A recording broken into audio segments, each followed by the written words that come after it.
Hello guys, this is Motivi. चलिए बात करते हैं पिरामिड ऑफ लर्निंग की। अब पिरामिड ऑफ लर्निंग ऐसा एक कॉन्सेप्ट है जिसको अगर आप सही से यूज़ करोगे तो आप कोई भी चीज़ जल्दी सीख सकते हो और आपको वो ज़्यादा वक्त तक याद रहेगी। एक तरीके से चीज़ों को रिटेन करने का कॉन्सेप्ट है। आपके ज़िंदगी में कोई भी नई सीख मिलती है आपको, तो आप उसे कैसे जल्दी से जल्दी रिटेन करो, उस पर बेस्ड है। तो जो पिरामिड है वो दो भाग में बटा हुआ है।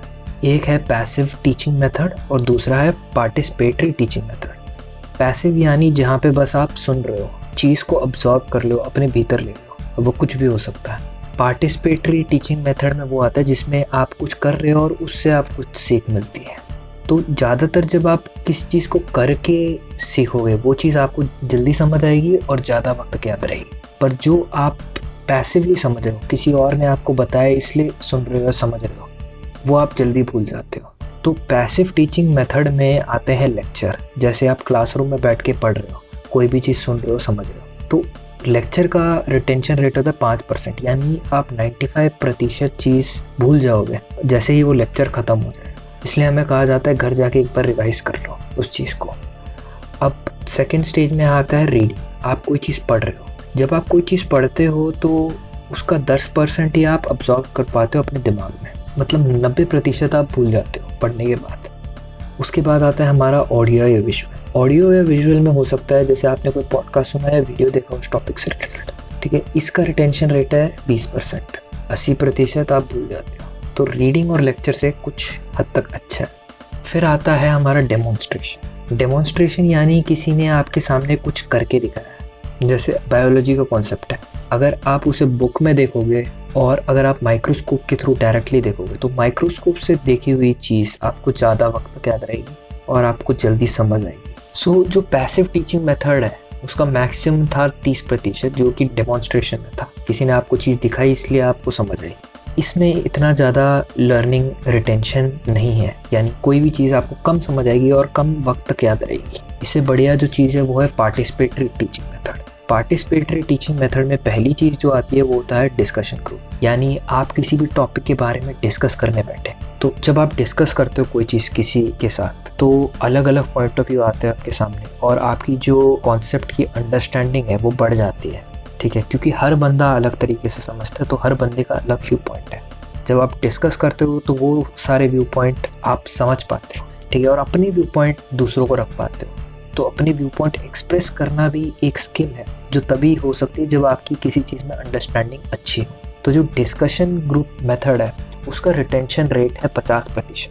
50% आपको चीज़ समझ आती है, 50% आप भूल जाते हो, ठीक है, जो कि किसी भी पैसिव टीचिंग मेथड से अच्छा है।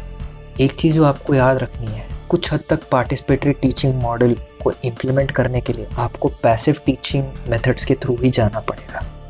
अगला है प्रैक्टिस बाय डूइंग। यानी आपने कोई चीज़ पढ़ी है, समझी है, देखी है, ठीक है, अब आप उसे प्रैक्टिस कर रहे हो, लिख के देख रहे हो, समझ के देख रहे हो, उसे इम्प्लीमेंट कर रहे हो, नॉलेज को रियल वर्ल्ड अपने अंदर देख रहे हो कि ये सच में सही है कि नहीं, क्या ये गलत तो नहीं है, ठीक है। तो इसका रिटेंशन रेट है 75%। यानी आप जब कोई चीज़ करते हो तो वो आपको 75% याद रहती है, 25% आप भूल जाते हो, जो कि काफ़ी अच्छा है। एक कहावत भी है, अगर मैं पढ़ूंगा या सुनूंगा तो मैं भूल सकता हूँ, पर अगर मैं करूँगा तो मुझे सदियों तक याद रहेगी। अब आखिरी जो पार्टिसिपेटरी टीचिंग मेथड है वो है टीच अदर्स। जब आप दूसरों को सिखाते हो तो आपकी अंडरस्टैंडिंग इतनी ज़्यादा बढ़ जाती है कि इसका रिटेंशन रेट है 90%। यानी आप जब किसी को समझाते हो तो वो आपको बहुत अच्छी तरीके से समझ आ जाती है, क्योंकि आपको दूसरों को समझाने के लिए खुद अच्छे से इस चीज़ को समझना पड़ेगा, ये अंडरस्टैंड करना पड़ेगा कि सामने वाले के क्वेश्चन हो सकते हैं, उस क्वेश्चन का जवाब देना पड़ेगा। अगर आप क्वेश्चन का जवाब नहीं दे पाओगे तो आपको वापस ऊपर वाले स्टेजेस में जाना पड़ेगा, लेक्चर्स अटेंड करने पड़ेगा, रीड करना पड़ेगा, ऑडियो विजुअल देखने पड़ेगा, डेमोन्स्ट्रेशन देखना पड़ेगा, डिस्कस करना पड़ेगा।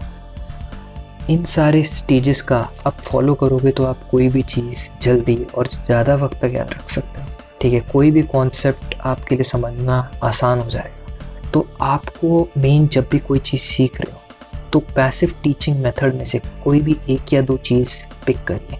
फिर पार्टिसिपेटरी टीचिंग मेथड में कोई भी एक या दो चीज़ पिक करिए अपनी सहूलियत के हिसाब से, फिर उसको इम्प्लीमेंट करिए। इससे आप जल्दी से जल्दी कोई भी चीज़ सीख सकते हो। उम्मीद करते हैं ये वीडियो आपके काम आई है।